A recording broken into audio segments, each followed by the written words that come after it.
ஆறாவது அறிவிப்பு, ராமநாதபுரம் நகராட்சியினுடைய பழைய பேருந்து நிலையம் நவீன வணிக வளாகமாக மாற்றி அமைக்கப்படும்.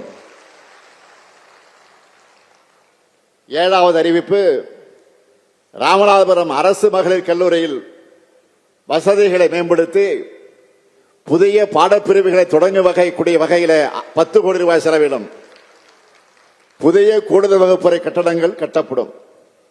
எட்டாவது அறிவிப்பு,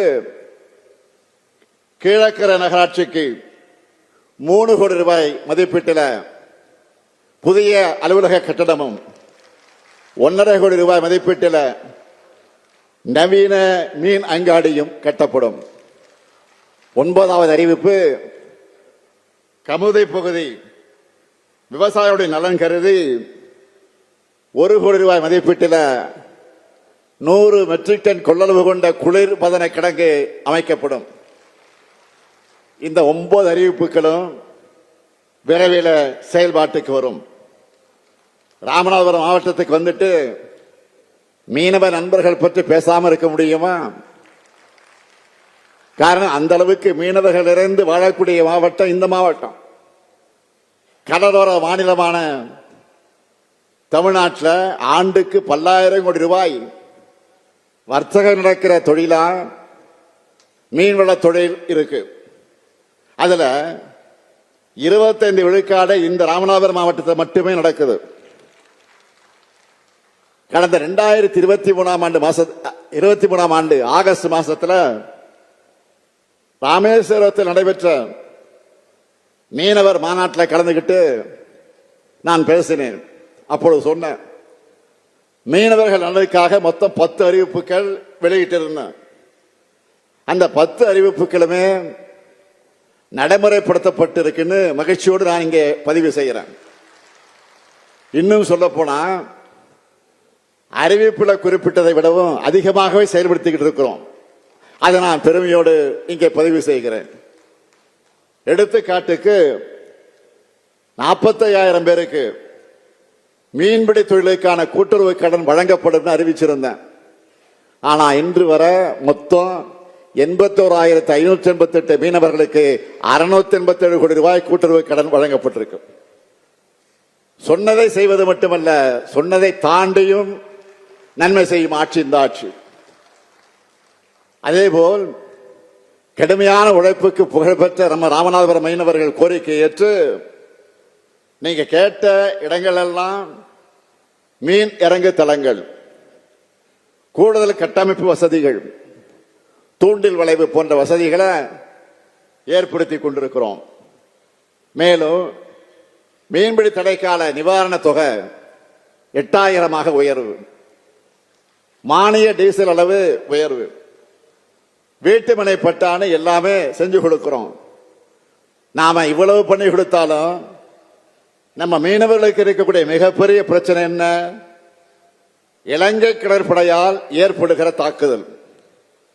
இதுல நாம் தொடர்ந்து அதில் ஈடுபட்டு கண்டிக்கிறோம், போராட்டம் நடத்துகிறோம். ஆனா ஒன்றியத்தை ஆளும் பாஜக அரசு நம்ம மீனவர்களை காக்க எதுவும் செய்யல. கச்சத்தீவை மீட்பதுதான் சரியான தீர்வாக அமையும்னு தமிழ்நாடு சட்டமன்றத்தில் தீர்மானத்தை நிறைவேற்றி ஒன்றிய அரசுக்கு அனுப்பியிருக்கிறோம். இதை வச்சு இலங்கை அரசுக்கு ஒன்றிய பாஜக அரசு ஒரு கோரிக்கையை வச்சிருக்கணும். அதை செய்யக்கூட பாஜக அரசு மறுக்குது. இலங்கை சென்ற இந்திய பிரதமரும் இதை வலியுறுத்த மறுக்கிறார். கச்சத்தீவை தரமாட்டோம்னு இலங்கையினுடைய வெளியுறவுத்துறை அமைச்சர் சொல்லுகிறார். இதுக்கு இந்திய வெளியுறவுத்துறை அமைச்சர் ஏதாவது மறுத்து பேசியிருக்க வேண்டுமா வேண்டாமா? தமிழ்நாட்டு மீனவர்கள்லாம் மட்டும் அவர்களுக்கு இலக்கணமாக போச்சு. நாம இந்தியர்கள் இல்லையா? தமிழ்நாடு தமிழர்கள் என்றாலே ஒன்றிய பாஜக அரசுக்கு ஏன் கசக்கிறது? தமிழ்நாடு மேல அவங்களுக்கு இருக்கக்கூடிய வன்மத்தை எப்படியெல்லாம் காட்டுறாங்கன்னு நான் சொல்லித்தான் நீங்கள் தெரிந்து கொள்ள வேண்டிய அவசியத்தில் இல்லை. ஜிஎஸ்டியால நிதி உரிமை போச்சு, நிதி பகிர்வுகளையும் ஓரவஞ்சன, சிறப்பு திட்டம் எதையும் அறிவிக்க மாட்டாங்க. பள்ளி கல்விக்கான நிதியை தரமாட்டாங்க. பிரதமர் பேரில் இருக்கக்கூடிய ஒன்றிய அரசு திட்டங்களுக்கு நாம தான் படியிறக்கணும். இதெல்லாம் போதாதுன்னு நீட், தேசிய கொள்கையினை கல்வி வளர்ச்சிக்கும் தடை, கீழடி அறிக்கைக்கு தடை, எல்லாத்துக்கும் மேல தொகுதி மறுவரைகரை, இப்படி தமிழ்நாட்டுக்கு வஞ்சகம் செய்வதையே ஒன்றிய பாஜக அரசு வழக்கமாக செய்து கொண்டிருக்கிறது. தமிழ்நாட்டை 3 முறை மிகப்பெரிய பேரிடர் தாக்கி ஆயிரக்கணக்கான மக்கள் பாதிக்கப்பட்ட போதெல்லாம் உடனே வராத, நிதி தராத ஒன்றிய நிதியமைச்சர் இப்பொழுது கரூருக்கு மட்டும் உடனே வருகிறார். மணிப்பூர் கலவரம், குஜராத் விபத்துக்கள், கும்பமேளா பலிகளுக்கெல்லாம் உடனே விசாரணை குழு அனுப்பாத பாஜக கரூருக்கு மட்டும் உடனே அனுப்புறாங்கன்னா தமிழ்நாட்டு மேல இருக்கிற அக்கறையால கிடையாது. இங்கதான் நீங்க கவனிக்கணும். அடுத்த ஆண்டு தேர்தல் வருது. இதுல ஏதாவது அரசியல் ஆதாயம் கிடைக்குமா? இதை வச்சு யாரையாச்சும் மிரட்டலாமா, உருட்டலாமா அப்படின்னு பாக்குறாங்க. யாருடைய ரத்தத்தையாவது உறிஞ்சி உயிர் வாழ துடிக்கிற ஒட்டுணியாகத்தான் பாஜக இருக்குது.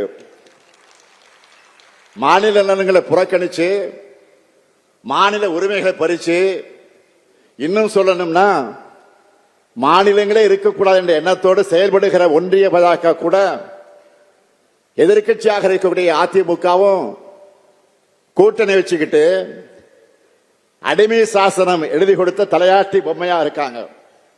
பாஜகவை அதிமுக ஆதரிப்பதற்கு ஏதாவது கொள்கை அடிப்படை இருக்கா? பொது காரணம் இருக்கா? மக்கள் நலன் அடிப்படையா ஏதாவது இருக்கா? குறைந்தபட்ச செயல் திட்டம் ஏதாவது இருக்கா? எந்த கோரிக்கையாவது முன் வச்சு கூட்டணி சேர்ந்திருக்கிறாங்களா? எதுவும் கிடையாது. தவறு செஞ்சவங்க அத்தனை பேரும் அடைக்கலமாகி தங்களுடைய தவறுகளிலிருந்து தப்பிப்பதற்காக வாஷிங் மிஷின் தான் பாஜக. அந்த வாஷிங் மிஷின்ல உத்தமராகி விடலாம்னு குதிச்சிருக்கக்கூடிய மாண்புமிகு எதிர்க்கட்சி தலைவர் எடப்பாடி பழனிசாமி அவர்களை எப்படி பயன்படுத்தி இருக்கிறாங்க என்றால், கூட்டத்துக்கு கூட்டம், மேடைக்கு மேடை, தெருவுக்கு தெரு சென்று தன்னுடைய கூட்டணிக்கு யாராவது வருவாங்களான்னு ஆள் சேர்ப்பதற்கான அசைன்மெண்ட்டை கொடுத்திருக்கிறாங்க. அவரோ மைக் கிடைச்சா போதும்னு தங்களுக்கு பிடிக்காதவங்களுக்கெல்லாம் விருப்பம் போல திட்டிக்கிட்டு இருக்காரு. தமிழ்நாட்டின் நலன்களையும் தமிழ்நாட்டு மக்கள் மேலையும் உண்மையான அக்கறை கொண்ட யாரும் பாஜகவோட கூட்டணிக்கு போக மாட்டாங்க. ஏன்னா நாட்டு மக்களை துண்டாடும் RSS இயக்கத்தோட கொள்கைகளை முழு வீச்சில் செயல்படுத்தி இருக்கக்கூடிய அரசியல் முகம், அதிகார பலம் தான் பாஜக. அதிலும் 3வது முறை மக்களுடைய ஆதரவு குறைஞ்சு ஒரு சிலரின் ஆதரவோடு ஆட்சி அமைச்ச பிறகு RSS பாதையில வேகமாக நடைபோட ஆரம்பிச்சிருக்கு பாஜக. பெருந்தலைவர் காமராசரை கொல்ல முயற்சித்த RSS அமைப்போடு நூற்றாண்டுல அவங்களுடைய செயல் திட்டத்தை வேகப்படுத்தி இருக்காங்க. வரலாறு முழுக்க இவங்களுடைய கொள்கை திட்டங்களுக்கு எதிராக நின்று தமிழ்நாட்டையும் தமிழ்நாட்டு மக்களை காக்கின்ற நம்முடைய பணி அடுத்து அமையவிருக்கக்கூடிய திராவிட மாடல் 2.0 தொடரும். தமிழ்நாட்டின் வளர்ச்சிக்கும் தமிழ்நாட்டின் உரிமைகளுக்காகவும் போராடி மக்களுடைய தேவைகளை உணர்ந்து உங்களுடன் ஸ்டாலின், நலன் காக்கும் ஸ்டாலின், தாயுமானவர், அன்பு கரங்கள்னு உங்களுக்கு வேண்டியதை செஞ்சு கொண்டிருக்கிறோம். இந்த பணிகளை நாங்கள் தான் தொடர்ந்து தொய்வில்லாமல் செய்வோம். என்னை பொறுத்தவரை தமிழ்நாட்டை முதன்மை மாநிலமாக வளர்த்தெடுக்கிற கடமையை இன்னும் சிறப்பாக செஞ்சு காட்டுவேன். உங்க எதிர்பார்ப்புகளை எல்லாம் நிறைவேற்றுவேன். திராவிட மாடல் ஆட்சிதான் அடுத்து வரக்கூடிய தேர்தலையும் வென்று தொடரும். இப்பொழுது இன்னும் பல்வேறு திட்டங்களோடு உங்களை எல்லாம் சந்திக்க வருவேன். நன்றி, வணக்கம்.